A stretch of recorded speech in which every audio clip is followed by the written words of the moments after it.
আমাকে যে মানুষটি বিয়ে করলো তার আগের স্ত্রীর একটা ছেলে সন্তান আছে। তার স্ত্রী মারা গেছে। এখন তার ছেলেটিকে দেখাশোনা করার জন্য আমাকে বিয়ে করেছে। ছেলেটার নাম রাজু। বয়স 12 বছর হবে।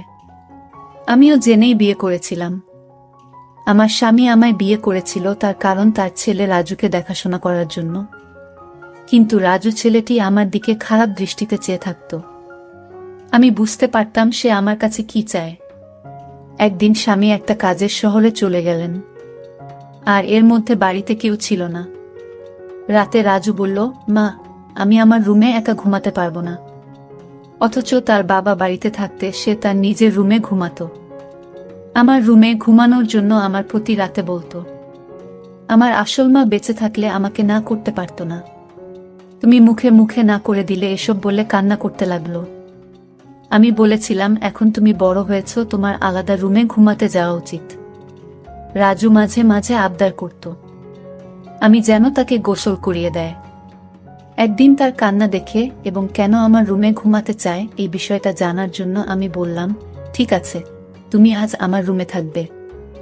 রাত যখন 3টা বাজে তখন রাজু আমার সাথে যা করেছিল তা শুনলে তোমাদের চোখ কপালে উঠে যাবে। তাহলে আসল ঘটনাটা বলি। তার আগে আপনারা যারা আমাদের এই ছোট্ট চ্যানেলটির নতুন দর্শক তারা চ্যানেলটি সাবস্ক্রাইব করে আমাদের সাথে থাকবেন। আজ আমার বিয়ে হয়েছে, বাকি সব নতুন বন্ধুর মতো। আমিও আমার বাসর ঘরে বসে আছি, কিন্তু আজ আমার মনে নেই কোনো সংকোচ, নেই কোনো স্বপ্ন, আর নেই নতুন সংসার সাজানোর ইচ্ছা। কারণ আজ প্রথমবার নয় যে আমি এভাবে নতুন বউ সেজে বসে আছি। এর আগেও ছিল এরকম একটি রাত যে কারো জন্য এভাবেই বসেছিলাম। আজ হয়তো সব একই রকম, শুধু মানুষটি বদলে গেছে। হঠাৎ দরজা থেকে কারো আসার আওয়াজ শুনলাম। সে আর কেউ নয়, আমার নতুন স্বামী শাহজাহান। আমি উঠে সালাম করলাম।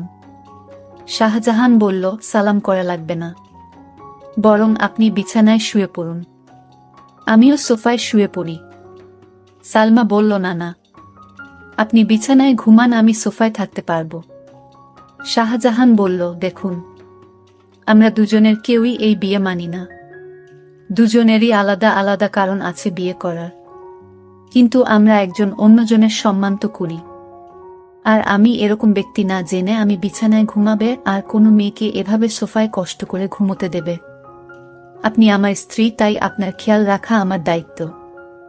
আর আপনি যদি আমার এতটুকু সম্মান করেন তবে বিছানায় ঘুমিয়ে পড়ুন।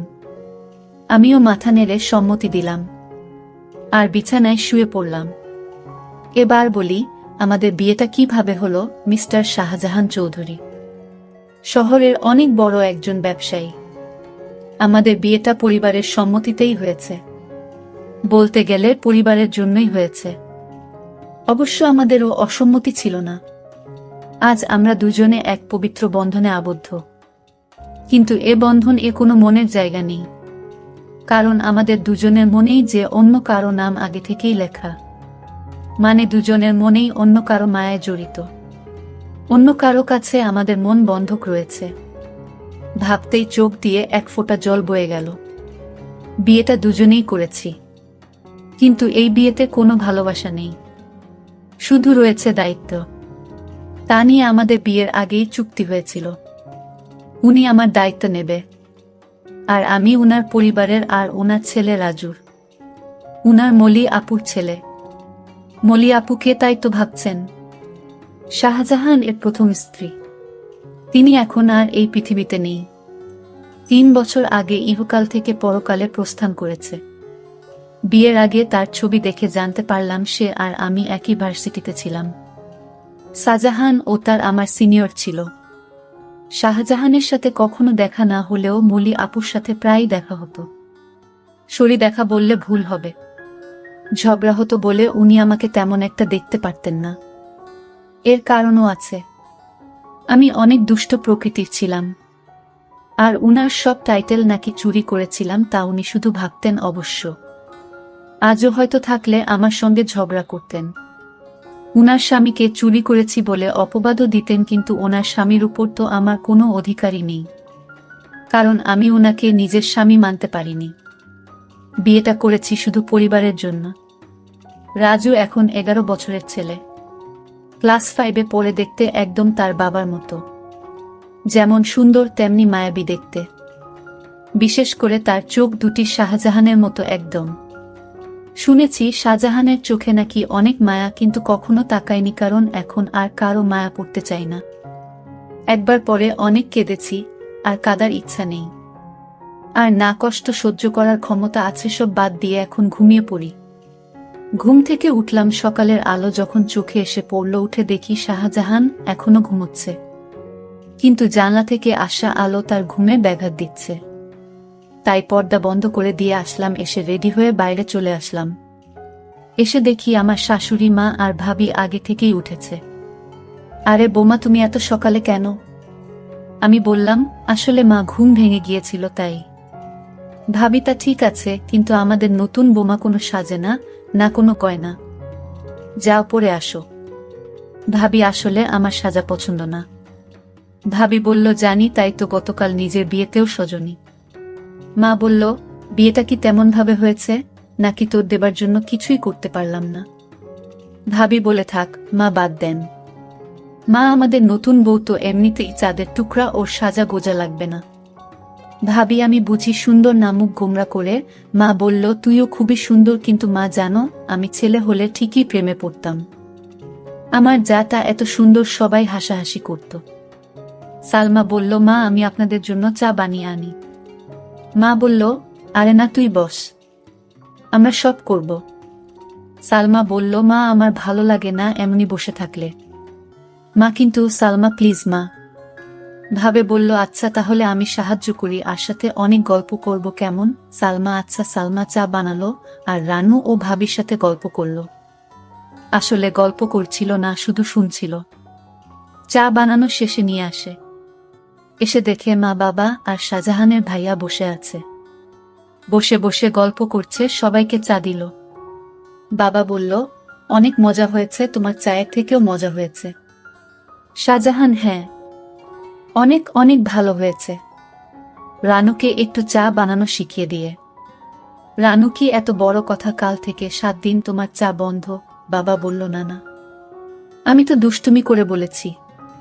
তুমি তো জানো আমি চা ছাড়া থাকতে পারি না। এভাবে সবাই চা খেয়ে নিলাম। তারপর আমি আমার স্বামী রুমে গেলাম, গিয়ে দেখি অবাক কাণ্ড। শাহজাহানের ছেলে, অর্থাৎ আমার স্বামীর ছেলে তো আমারই ছেলে, সে তো বড় দুষ্টু হয়ে গেছে অল্প বয়সে। মনে হয় পেকে গেছে। গিয়ে দেখি একটা পুতুল হাতে নিয়ে বলছে, তুমি কবে আমার হবে মা, কবে আমায় কাছে টেনে নেবে? আমি যে আসতে পারছি না মা। আমি অবাক হয়ে তার কথাগুলো শুনতে পেলাম, কোনো মাকে সে চায়, আর মায়ের কাছে তার কিসের চাওয়া? আর তার মা তো বেঁচে নেই। তাহলে আমাকে নিয়ে কিছু বলছে নাকি? এত ছোট ছেলেই বয়সে পেকে গেছে। কি বলছে কিছুই বুঝতে পারছি না। কিছুদিন পর আমার স্বামী ব্যবসার কাছে বাইরে গেলেন। কিছুদিনের জন্য রাজু ছেলেটি আমার দিকে সব সময় এক অদ্ভুত দৃষ্টিতে তাকিয়ে থাকে। মনে হয় তার চোখের ভিতর হাজারো পিপাসা। আমি হঠাৎ জিজ্ঞেস করলাম, এই রাজু, তুমি এভাবে আমার দিকে তাকিয়ে কি দেখছো? আমি আপনার চেহারা দেখছি। আপনার চেহারায় এতটাই মায়া যে আপনার চেহারায় আমি একটা অদ্ভুত জিনিস দেখতে পাই। আমি তো তার কথা শুনে অবাক, এতটুকু বাচ্চা ছেলে এসব কি বলে? হঠাৎ আমাকে জিজ্ঞেস করে ফেলল, আচ্ছা মা, তুমি বাবাকে কেন বিয়ে করলেন? আমি বললাম, দেখো তুমি ছোট মানুষ, আর তাই তোমাকে দেখাশোনার জন্য তোমার বাবা আমাকে বিয়ে করেছে। রাজু ইদানিং দেখছি আমার দিকে অদ্ভুত দৃষ্টিতে তাকিয়ে থাকে। আমি যেখানে যাই সেখানে আমাকে ফলো করে। আমি গোসল করতে গেলাম। রাজু বলছে, মা অনেক দিন হলো আমার মা আমাকে গোসল করিয়ে দেয় না, আমাকে ভাত খাইয়ে দেয় না। মা, তুমি তো আমার মা, যেহেতু আমার আগে মা মারা গেছে। এখন আমার মা হিসেবে আমার আব্বু তোমাকে বিয়ে করে এনেছে মায়ের শূন্যতা পূরণ করার জন্য। মা, আমাকে তোমার হাতে গোসল করিয়ে দাও। আমি বললাম, দেখো রাজু, তুমি যখন ছোট ছিলে তখন তোমার মা তোমাকে গোসল করিয়ে দিত, আর এখন তো তুমি বড় হয়েছ, তুমি নিজ হাতে গোসল করতে শিখেছ। তাই এখন আর আমি তোমাকে কিভাবে গোসল করিয়ে দেয়? তুমি নিজেই করতে পারবে বাবা। সৎমা পর কখনো মা হয় না। আমি বুঝতে পারলাম আমাকে তোমার কোনো হেল্প করতে হবে না। এই বলে রাজু চলে গেল। আমি চিন্তা করলাম আমার কি কোথাও ভুল হয়েছে। আমি তো এখন তার মা, আর তাই মা হিসেবে আমার কর্তব্য পালন করা উচিত ছিল। কিন্তু তো তার বাবা বাড়িতে থাকাকালীন আমার হাতে গোসল করতে চাইতো না। আজ বাড়িতে তার বাবা নেই। আসলে কারণটা কি, বিষয়টা আমি কিছুই বুঝতে পারছি না। এসব ভাবতে ভাবতে রাতের রান্না শেষ করে আমার রুমে গিয়ে রাজুকে ডাক দিলাম। গিয়ে দেখি আমার একটা ছবি হাতে নিয়ে ছবিটির সাথে কি যেন বলছে, আর ছবির সাথে এক অদ্ভুত আচরণ করছে, আর বলছে আমার মনের আশাটুকু কবে পূরণ হবে মা। রাজু চোখের পানি ছেড়ে কান্না করছে আর বলছে। আমি ডাক দিলাম, রাজু তুমি কান্না করছো কেন, তোমার কি হয়েছে? কিছু হয়নি মা, আমি আসছি, তুমি যাও। আমি এক গভীর চিন্তায় পড়ে গেলাম। রাজু আমার কাছে কি চায় তার দৃষ্টিভঙ্গি আমার কাছে স্বাভাবিক মনে হচ্ছে না। রাজু খেতে বসলো আর তার মাকে বলতে লাগলো, মা আজ রাতে আমি তোমার রুমে ঘুমাবো। আমার ওই রুমে একা একা ঘুমাতে ভয় লাগে। আমি বললাম, রাজু তুমি এখন বড় হয়েছ, তোমার ভয় পাবার কথা না, তুমি তোমার রুমে ঘুমাও, কিছু হবে না। রাজু আমার কথার জবাবে বলল, আরে মা, আমার আসল মা যদি বেঁচে থাকতো তাহলে এভাবে মুখে মুখে না করতে পারতো না। আমার সব ইচ্ছা আমার মা পূরণ করত। আচ্ছা রাজু, তোমার কাছে একটা প্রশ্ন, তোমার আব্বু যখন বাড়িতে ছিল তখন তুমি তোমার সব আবদারের কথা বলতে না। এখন তোমার আব্বু বাড়িতে নেই, আর এখন তোমার অনেক আবদারের কথা বলছো কেন বাবা? মা তুমি আমার কষ্ট বুঝবে না? আমি তো কিছুই বুঝি না, সব তুমি বোঝো। এসব কথা বাদ দিয়ে এখন ঘুমাতে যায়। রাত অনেক হয়েছে। রাজু চোখের পানি ছেড়ে তার রুমে চলে গেল, আর আমি শুয়ে শুয়ে রাজুর আবদারের কথা ভাবতে লাগলাম। রাজু আমার রুমে ঘুমাতে চাই, তার নাকি নিজের রুমে থাকতে ভয় করে। আবার বলে তাকে গোসল করিয়ে দিতে, আমার ছবি হাতে নিয়ে ছবিটির সাথে গুনগুনিয়ে কি জানি বলে। না, আমি কিছুই ভাবতে পারছি না। এসব ভাবতে ভাবতে আমার কিছুতেই ঘুম আসছে না। হঠাৎ রাজুর রুমে একটা আওয়াজ শুনতে পেলাম। আমি জানালা দিয়ে উকি দিয়ে দেখি ছবিটি হাতে নিয়ে ছবির সাথে এক অন্য রকম আচরণ করছে, আর মাঝে মাঝে হাসছে, আবার কান্নাও করতেছে। আমি এসব ভাবতে ভাবতে পাগলের মতো হয়ে গেলাম, কিছুতেই ঘুমাতে পারছিলাম না। কিন্তু হঠাৎ আমার মাথায় একটা বুদ্ধি এলো। আসলে রাজু আমার কাছে কি চায় তা আমার জানতে হবে। তাই আমি সিদ্ধান্ত নিলাম, আমি আমার রুমে তাকে থাকতে দিব, আর আমি ঘুমাবো না, ঘুমের ভান করে থাকব। তাহলে বুঝতে পারবো আসলে রাজু আমার কাছে কি চায়, তা স্পষ্ট হয়ে যাবে। তারপর দিন আমি রাজুকে বললাম, রাজু আজ তোমাকে আমার নিজের হাতে খাবার খাইয়ে দিব, তুমি খাবে? না না মা, আমি তোমার হাতের খাবার খাবো না, কারণ তুমি আমার আবদার পূরণ করো না। ঠিক আছে বাবা, তোমার সব কথা রাখবো, তুমি এবার আমার হাতে রান্না করা খাবার খেয়ে নাও। সত্যি বলছো মা? সত্যি, তিন সত্যি। এবার রাজু খুশি হয়ে সে আমার হাতের খাবার খেলো। ঠিক আছে বাবা, তাহলে তোমার আজকে তোমার রুমে থাকতে হবে না, তুমি আমার রুমে ঘুমাবে। কারণ আমি এখন বুঝতে পারছি বড় রুমে থাকতে তোমার ভয় লাগে, তাই না? তাহলে তুমি আমার কষ্টকু বুঝতে পেরেছ। তারপর রাজুর বাবার ফোন আসলো। সে ফোনে জানিয়ে দিল আমার আসতে আরো 15 দিন দেরি হবে। তুমি ছেলের প্রতি খেয়াল রেখো।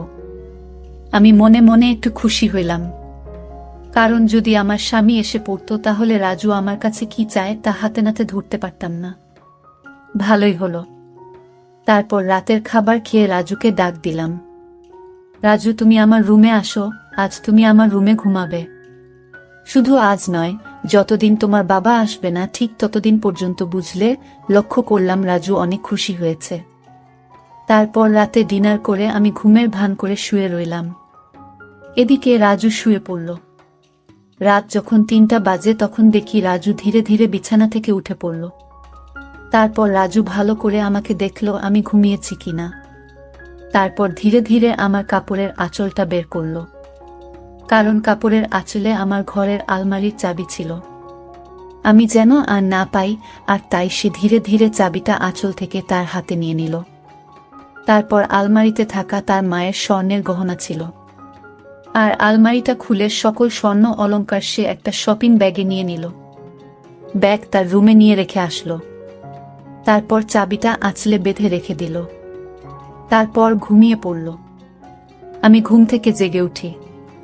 এটা কি করলো? এতটুকু একটা ছেলের সাহস দেখে আমি অবাক হচ্ছি। সেসব স্বর্ণ অলংকার চুরি করলো, আর এই বয়সে তার এত স্বর্ণ বা টাকা দরকার কেন? আমি তাকে কিছুই বলিনি। সকালে উঠে রাজু বলল, মা, তাড়াতাড়ি খাবার দাও, আজ একটু জলদি স্কুলে যেতে হবে।